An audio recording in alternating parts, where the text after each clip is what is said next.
This morning, I never imagined I'd become the talk of the town, but when my armored tank rolled over the HOA president's sleek Ferrari like it was a discarded soda can, the neighborhood changed forever. My name is Jack Thornton, a 52-year-old widower living in my late mother's colonial home in Maple Grove, a quiet suburb in Ohio. 3 months after Mom's passing, I was still adjusting to the silence of her absence when Margaret Hensley, the new HOA president, decided to make my life her project. This is the story of how one man, one tank, and one very expensive car became a legend and uncovered a scandal that shook our community to its core. It all began on a crisp Tuesday morning. I was sipping coffee on the porch, Mom's favorite mug warming my hands, when Margaret stormed up my driveway, her designer heels clicking like a metronome. She clutched a thick manila folder and wore a suit that screamed corporate ambition. "Good morning, Jack," she said, her voice as sweet as an artificial sweetener. "I'm here to present the Maple Grove Community Standards, a 47-point plan to preserve our neighborhood's charm and property values. You have 72 hours to sign."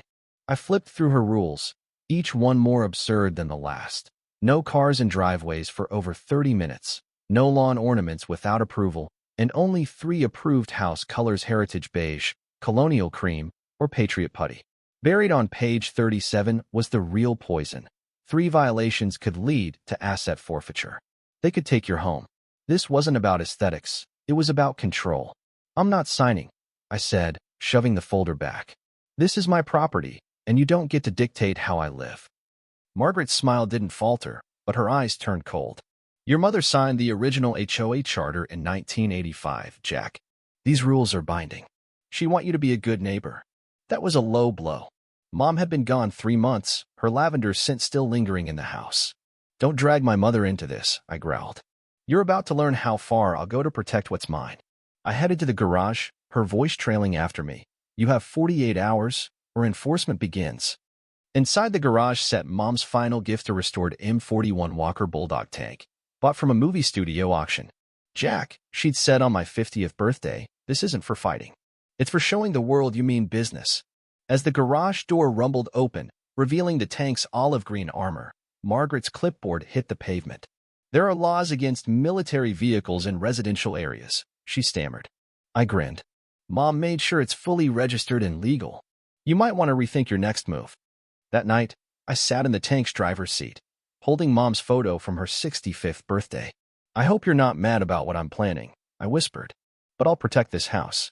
In the silence, I could almost hear her voice. "Do what's right, Jack."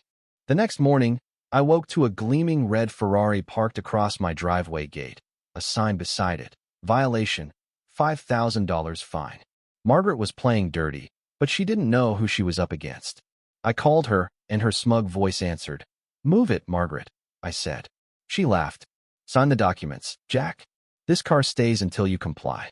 Then she let slip her real plan. "The county needs unanimous homeowner consent for our improvement project. I have 15 signatures. Yours is the last." It hit me like a freight train. Margaret wasn't just enforcing rules, she was orchestrating a land grab to hand Maple Grove to developers for a $30 million retail complex.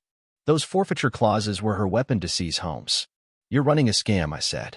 Her laugh turned icy. "Call it urban progress, Jack.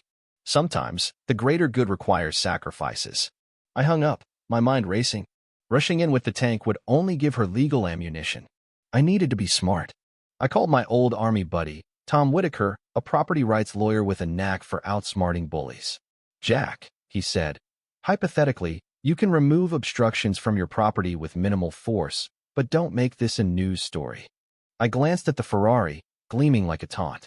"I'm protecting what's mine, Tom. Mom didn't leave me this house to let some HOA tyrant take it." For 2 hours, I prepped the tank, checked the oil, tested the hydraulics, and aligned the treads. It hadn't moved since Mom's funeral, when I'd driven it through the countryside to clear my head. Now, it felt like her spirit was guiding me. At 9:30 a.m., with the neighborhood quiet, I fired up the M41. The diesel engine roared, shaking the garage. As I rolled onto the street at 5 miles per hour, the treads crunched asphalt like a primal drumbeat.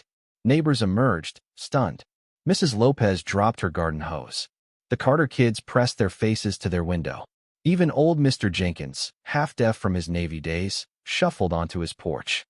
Margaret burst from her house in silk pajamas, her hair a chaotic mess. "Jack, you can't drive that thing like it's a pickup truck." I kept the tank moving, lining up with her Ferrari. The M41's 12 tons met the car's hood with a sound like a giant can opener. Paint peeled, glass shattered, and the engine block crumpled like foil. Margaret screamed as her $200,000 car folded into a metal pancake. I parked on the other side, climbed out, and said, "Good news, Margaret. It's not blocking my driveway anymore." Her face was a mask of fury, but she grabbed her phone and started live streaming. "This psychopath destroyed my property," she cried to her thousands of followers. But the internet turned on her. Comments flooded in. "Tank Guy's a legend. Why was her car on his property?" HOA Karen got owned. Within hours, the video hit 2 million views, spawning reaction videos and a TikTok dance. Tank Guy trended nationwide. The next morning, a police cruiser pulled into my driveway. Detective Mike Callahan, an old high school friend, looked apologetic. "Jack, Margaret filed a complaint. She's got documents claiming you're unstable since your mom's death. She wants a psych eval, and your tank seized." I clenched my jaw. Margaret was playing dirty, forging records to paint me as a lunatic. Mike admitted her evidence was Shakino Doctor's signature, a fake office address. Then Tom arrived, brandishing legal papers. "No one talks to my client without me," he declared, shutting down Mike's questions. Across the street, reporter Lisa Monroe jogged over, her camera bag bouncing. She'd been covering Margaret's HOA drama, but had dug deeper. "Jack, you need to see this." Her tablet showed property records, bank statements, and plans for a retail complex that would bulldoze Maple Grove. Margaret was using HOA fees to fund an illegal casino in her basement, laundering money for a criminal network. "This isn't just about your house," Lisa said. "She's selling out the whole neighborhood." 3 days later, the FBI swarmed Maple Grove like a Hollywood blockbuster. Agent Emily Carter knocked on my door, flashing her badge. "Mr. Thornton, we need to discuss your ties to Margaret Hensley's financial operations." She showed photos of me at Margaret's poker tables with timestamps from nights I was home eating pizza. Margaret had fabricated an entire criminal profile to frame me. Tom burst in, demanding legal protocol, while Lisa filmed everything. Then Margaret's 12-year-old daughter, Sophie, approached Agent Carter with a manila envelope. "My mom's hiding things," she said, handing over original documents, photos, and a confession detailing Margaret's crimes: election fraud, money laundering, and the casino. "She was going to frame Mr. Thornton," Sophie whispered, tears in her eyes. "I couldn't let her hurt someone kind to me," Sophie revealed.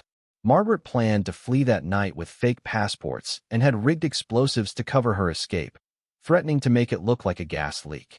The FBI shifted to high alert, evacuating the neighborhood. They used me as bait, keeping me in my house under surveillance. At 11:30 p.m., Margaret appeared on my porch, disheveled and holding a detonator. "Let's talk community standards, Jack," she said, her voice unhinged. Inside, she rambled about her ex-husband's death and her mission to punish the world. "He's here with us," she said, staring at an empty corner. I realized she was unraveling, talking to a ghost. Then I heard the rumble of my M41. Tom had retrieved it from impound and was driving it down the street, Lisa filming from the turret. Margaret's calm was shattered. "They can't do this," she screamed. Tom's voice boomed through the tank's speakers. "Margaret Hensley, you're surrounded. Surrender now." She clutched the detonator, screaming at her imaginary ex-husband. Before I could act, the FBI breached my living room, the tank's gun barrel leading the way. Agents disarmed the device, and Emily cuffed Margaret. "I just wanted them to feel my pain," Margaret sobbed as they led her away. Sophie waved from an FBI vehicle, safe with a social worker. Cleanup took days, but my insurance covered the damage.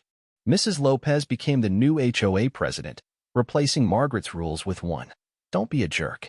I turned the tank into a school bus, painted bright yellow, to ferry kids safely. Mom would have loved that. Maple Grove healed, but the story of Tank Guy lives on. Margaret's trial exposed her crimes, ensuring she'd never hurt anyone again. Standing up to her wasn't just about my house, it was about justice for everyone she'd tried to crush.